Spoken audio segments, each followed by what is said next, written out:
കുട്ടൂസ്, അതെ, ഈ dry skin, oily skin എന്നൊക്കെ പറഞ്ഞ കുറേ സ്കിൻ ടൈപ്സ് ഉണ്ടല്ലോ. എൻ്റെ മുഖത്തേക്ക് ഒന്ന് സൂക്ഷിച്ചു നോക്കിയേ, എൻ്റെ എന്ത് ടൈപ്പ് സ്കിന്നാണ്? അതിങ്ങനെയല്ല നമ്മൾ പറയേണ്ടത്. ഇത് രാവിലെ സൺസ്ക്രീൻ ഇട്ടുകൊണ്ടല്ലേ പോയത്. അപ്പൊ അങ്ങനെ മുഖത്ത് എന്തെങ്കിലും സൺസ്ക്രീനോ മോയ്സ്ചറൈസറോ ഒക്കെ ഉള്ളപ്പോൾ നമുക്ക് സ്കിൻ ടൈപ്പ് അങ്ങനെയല്ല അസസ് ചെയ്യേണ്ടത്.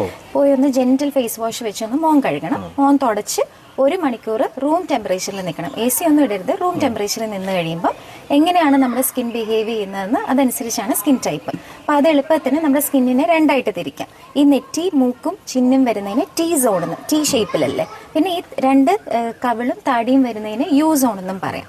ഈ 1 മണിക്കൂർ കഴിയുമ്പം ഈ T സോണിലും U സോണിലും ചെറിയൊരു വരൾച്ച അല്ലെങ്കിൽ ഒരു സ്ട്രെച്ചി ഫീൽ ആണെങ്കിൽ ഡ്രൈ സ്കിൻ.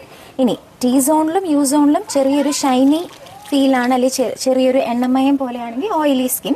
ഇനി അതല്ല, ഈ നടുക്ക് ഭാഗത്ത് T സോണിൽ ചെറിയ എണ്ണമയം പോലെ, താഴ്ഭാഗത്ത് ഇവിടെയായിട്ട് ചെറിയ ഡ്രൈയും ആണെങ്കിൽ കോമ്പിനേഷൻ സ്കിൻ. ഇനി പ്രത്യേകിച്ച് അങ്ങനെ ഒന്നും ഇല്ല, സ്കിൻ അങ്ങനെ ഒത്തിരി വലിച്ചിലും ഇല്ല, വലിയ ഷൈനി അല്ല എന്നുണ്ടെങ്കിൽ നോർമൽ സ്കിൻ.